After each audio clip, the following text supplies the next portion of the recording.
Hello friends, இன்னைக்கு நம்ம Amudha special சேனல்ல என்ன பார்க்க போறோம் பாத்தீங்கன்னாக்கா கவுனி அரிசியும் மரவள்ளிக்கிழங்கையும் யூஸ் பண்ணி ஒரு புட்டு செய்திருக்குங்க. அத பத்தி தான் பார்க்க போறோம். இதுக்கு தேவையானது என்னென்ன அப்படினு பாத்தீங்கன்னா தேங்காய் துருவல் 1 கப் எடுத்துக்கிட்டேன். அதோட மரவள்ளிக்கிழங்கு துருவி 1 கப், அப்புறம் சுகர் வந்து தேவையான அளவுக்கு எடுத்துக்கங்க. நான் வந்து 1 கப் எடுத்துர்க்கேன். இது கொஞ்சம் இனிப்பாவே இருந்தது. நீங்க வந்து 3/4 கப் போட்டீங்கன்னா திட்டமான ஒரு சுவை இருக்கும். நெய்யில வறுக்கிறதுக்கு முந்திரி, திராட்சை, ஏலக்காய் இதெல்லாம் எடுத்துக்கலாம். இப்போ வந்து சிவப்பு கவுனி அரிசியை ஒரு 2 மணி நேரம் வந்து தண்ணியில் ஊற வச்சு எடுத்துக்கோங்க. இந்த ஊற வச்சதுக்கப்புறம் இதை வந்து ஃபில்டர் பண்ணி எடுத்துக்கோங்க.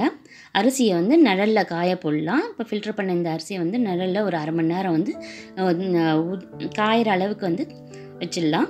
1/2 மணி நேரம் கழித்து இதை நம்ம மிக்சியில் அரைச்சி எடுத்துக்கலாம். அதுக்கு முன்னாடி வந்து இந்த டைமுக்குள்ளே நம்ம என்ன பார்க்க போகிறோம் அப்படின்னு பார்த்தீங்கன்னாக்கா பாருங்கள்,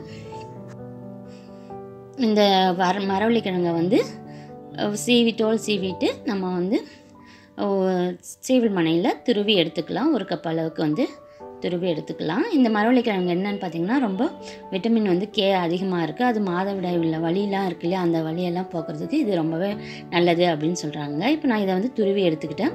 1 கப் அளவுக்கு எடுத்துக்கிட்டு இப்போ மிக்சியில் வந்து நம்ம ரைஸை காஞ்சிருக்குது அதை வந்து அரைச்சி எடுத்துக்கலாம்.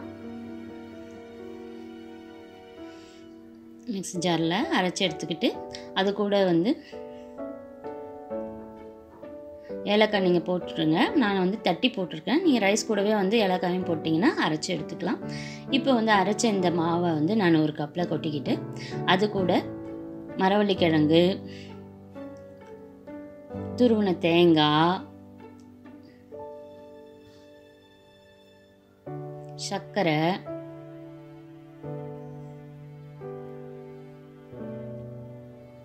இது எல்லாத்தையும் மிக்ஸ் பண்ணிக்கலாம். கொஞ்சமாக உப்பு போட்டுக்கலாம். அப்போ தான் வந்து இந்த டேஸ்ட் வந்து நல்லா இருக்கும்.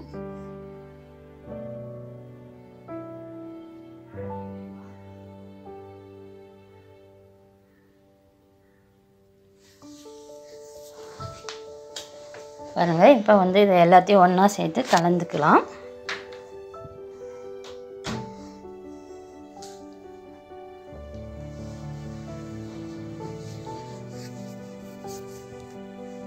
பாருங்கள், இப்போ இன்னொரு கிண்ணத்தில் வந்து அடுப்பு எண்ணெயில் வச்சு அதில் நெய்யை உருக்கிக்கிட்டு அதில் முந்திரி பருப்பு, திராட்சை இதெல்லாம் வறுத்து எடுத்துக்கலாம்.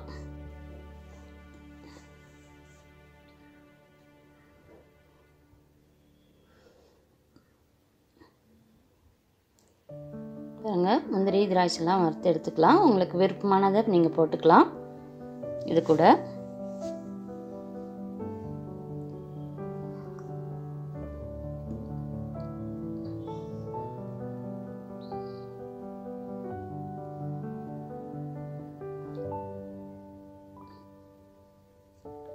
இப்போ முந்திரி திராட்சை வந்து வறுத்து எடுத்தாச்சு. இதை வந்து நீங்கள் அந்த கப்பில் மாவு இருக்கு இல்லையா, அது கூட போட்டு கலரி எடுத்துக்கோங்க. இந்த கலர்னதுக்கப்புறம் சின்ன சின்ன கப்பில் வந்து நான் போட்டு எடுத்துக்கிறேன். அதில் கப்பில் போட்டு எடுத்து ஆவியில் வேக வச்சுக்கலாம். பாருங்கள், நல்லா கலரிடுங்க. இந்த மாதிரி கலரி வந்தோடனே நீங்கள் புட்டுக்குழாயில் போட்டாலும் சரி, இந்த மாதிரி கப்பில் வந்து வச்சாலும் சரி, இந்த மாதிரி கப்பில் வச்சு ஒரு இட்லி குண்டான்லையோ இல்லை ஸ்ட்ரீம் பண்ணுற மாதிரி ஏதோ ஒரு பாத்திரத்தில் இதை வச்சு நல்லா ஸ்ட்ரீம் குக் பண்ணணும். நீராவிலேயே வந்து குக் பண்ணுங்க. இப்போ நான் வந்து ஒரு குண்டானில் தண்ணி வச்சுருக்கேன். அது மேலே ஒரு தட்டு வச்சுட்டு இந்த கப்பில் இருக்கிறதெல்லாம் வச்சு மூடி ஆவியில் வேக வைக்க போகிறேங்க. வெந்ததுக்கப்புறம் நம்ம எடுத்துக்கிட்டோம் அப்படின்னு சொன்னால் நம்மளுக்கு வந்து சிவப்பு கவுனி அரிசி புட்டு ரெடி ஆகிடும். இது ரொம்பவே நல்லது. அதனால் கண்டிப்பாக நீங்களும் செய்து பாருங்கள். டேஸ்ட்டாகவும் வந்தது. உங்களுக்கு பிடிச்சிருந்தால் மறக்காமல் லைக் பண்ணுங்கள், ஷேர் பண்ணுங்கள், கமெண்ட் பண்ணுங்கள், சப்ஸ்கிரைப் பண்ணிவிடுங்க. பாருங்கள், இப்போ இது வந்து வந்துடுச்சு. ஒரு 20 நிமிஷம் ஆகலாம். அது நீங்கள் வந்து பார்த்தீங்கன்னா தெரியும், வாசனை வரும். அதிலேருந்து நம்ம வந்து தெரிஞ்சுக்கலாம் அது வெந்துடுச்சு அப்படின்றத.